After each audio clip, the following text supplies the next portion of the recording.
Now I know what y'all are thinking, but that is a proper fabric backdrop of a jungle.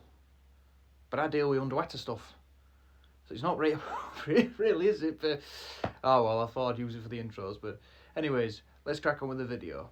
So before I get into the video proper, let me reiterate something. The Sheffield Rock and Fossil Show, the first Sheffield Rock and Fossil Show ever, is happening this month, 25th of April, from 10 o'clock in the morning till 5 p.m.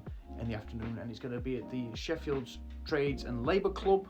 If you don't know where that is, there's a map. But please, if you do get a chance to go there yourself. Unfortunately, I'm not making it due to other personal circumstances, but seriously, get your sense down there and have a good time. And I see some of my stuff there. Ooh. So for all the times I've talked about my favourite mosasaur, my girl, my babe, my love of my life, Tethysaurus, I haven't really delved into the intricacies of where Tethysaurus lived and what the ecological dynamics were. So we're going to delve into that. We're going to talk about where we find Tethysaurus nopsky, the Akrabou Formation. Let's get into it. Come on! So, as a brief overview of the Akrabou Formation, this is what we call a conservat Lagerstadt, and that basically means it's a deposit with exceptional preservation, and that can be anything from exceptionally articulated specimens to three-dimensionally preserved specimens to even soft tissue preservation, which is probably what they're more famous for. So the Akrabou Formation dates to around about 93.9 to 89 million years ago, so from the upper Cenomanian to the middle Turonian, which meant that it came across the Cenomanian-Turonian boundary event, which was basically what we call a severe anoxic ocean event. Basically, the ocean oxygen levels just went through the floor, and the oxygen, basically, the world's oceans went.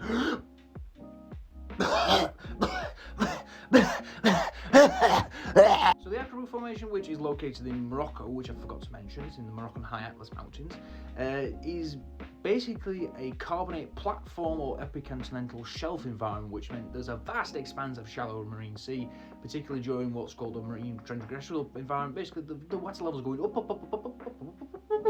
they're going up and up and up.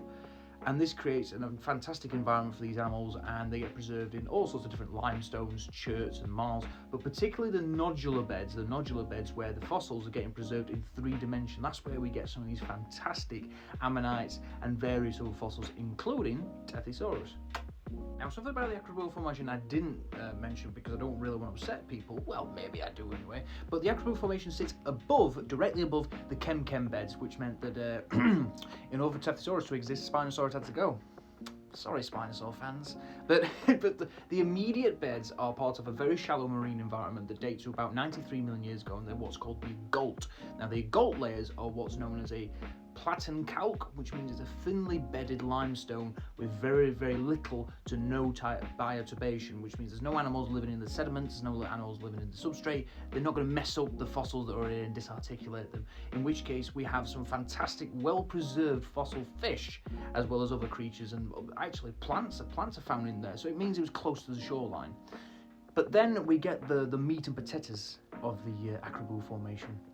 This is where we get the Gulmima beds, or what I like to call the true Akrabou Formation, as you like. This is where we get some fantastic preservation in that epicontinental shelf environment. This is the conservat Lagerstadt. This is where we get the vertebrate-bearing nodules, and it's sort of deeper environment compared to the Gault. And there's lots of ammonites, plesiosaurs, fish, sharks, and most importantly, Tethysaurus. But for an example, I put this gar up here, this marine gar. Look at that! Isn't that gorgeous? Beautiful. But then again, it's nothing compared to Tethysaurus. Now, as a little highlight, this is Tethany, my very own Tethysaurus. You've actually seen her in previous videos, but she's my beautiful girl, she's my baby girl, I love her to bits. This is actually the Tethysaurus that I got from the Akrabou Formation for my undergraduate project.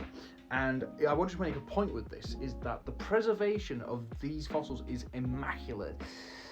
But then again, as you can see, we do have problems with preparation. As you can see, I can't get the bones out of the fossil, of the matrix, because they're actually incredibly fragile. To get fully preserved 3-dimensional fossils of Tethysaurus and other vertebrates out of the rock, out of the concretions from the Akrabou Formation, I'll tell you something, no one's really been that successful with it, and they probably won't be for a very long time. Very, very long time. It's okay, my pretty. It's okay. Hey, whoa. So, we've all gone through the Akrabou Formation. We've gone through it together and we've had a good old look. We like the look of it. Did you like it? I liked it. I thought it was alright. But anyways, let's get to the real meat and potatoes of this video. We're going to talk about some of the fossil animals that you can find in the Akrabou Formation. Actually, I have a few of them here. And first of all, we're going to go with this fella. This is one of the main Akrabou Formation fossils. This is an ammonite known as Mamites. Mamites. I love to say that word, Mamites. But Mamites is a particularly important ammonite because it's what we call a biozone index fossil. Basically, this animal, this particular ammonite, existed for a very small amount of time, but distributed across a wide area, very quickly. So if you find Mamites, you know that the rocks date to the Lower Turonian around about 93.9 million years ago. And they're particularly common in North Africa and Europe. You can actually find these in the Yorkshire chalk, but they're very rare. But Mamites was one of the typical ammonites you actually find in the Akrabou Formation. This is one of my examples. I actually had it cut in half so you can see the internal chambers of that ammonite. And even better, I've got an itty bitty one and an even itty bitty one. The tiny, the little adorable fellas, eh? And there's even this ammonite here, which I actually have, which you can actually see here. There's actually evidence of sea urchins biting it. Sea urchins. Sea urchins really love ammonites for some reason, but yeah, look at the quality of this ammonite. Gorgeous. So let's get into the vertebrates of the Akrabou Formation, and trust me, there's a load of them, there's a rate load of them, but we're only going to detail a few today. So Tethysaurus, for example, 3 metre long small mosasaurid that lived in the Akrabou Formation, is common as muck. There's a lot more fossils out there than you think.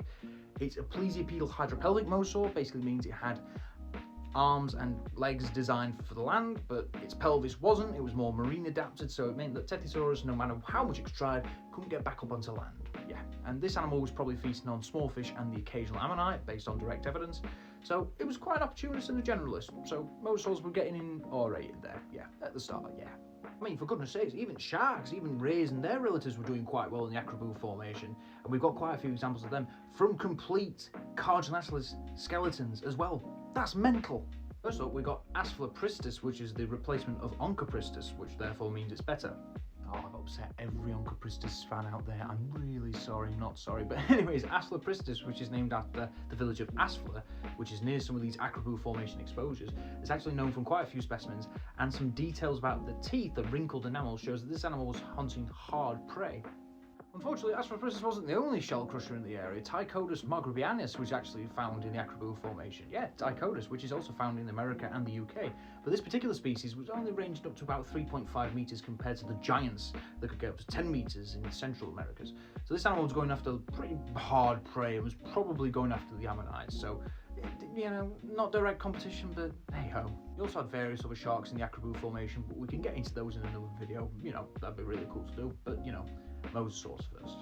So Gomeichthyes was one of the more famous fishes from the Akrabou Formation. It's a predatory fish, or Pachyrhizodon predatory fish. We even know that it was hunting other predatory fish because of an example with a juvenile Encodus remains in its stomach. It was not taking any prisoners. Now, Cradamus, which looked like a sort of weird and wacky flying fish, was the Fons of the Akrabou Formation because, I mean, look at that quiff. He's clearly showing off for no reason. Grandamirinus is an exceptional example of a marine gar, which is very rare, but where it fits phylogenetically, we're not entirely sure. Libonectes is the only example of a elasmosaurid plesiosaur found in the Akrabou Formation and was pretty formidable compared to a Tethysaurus at being around 7 metres long, but probably ate the same sort of stuff as Tethysaurus, so yeah, not much of a threat.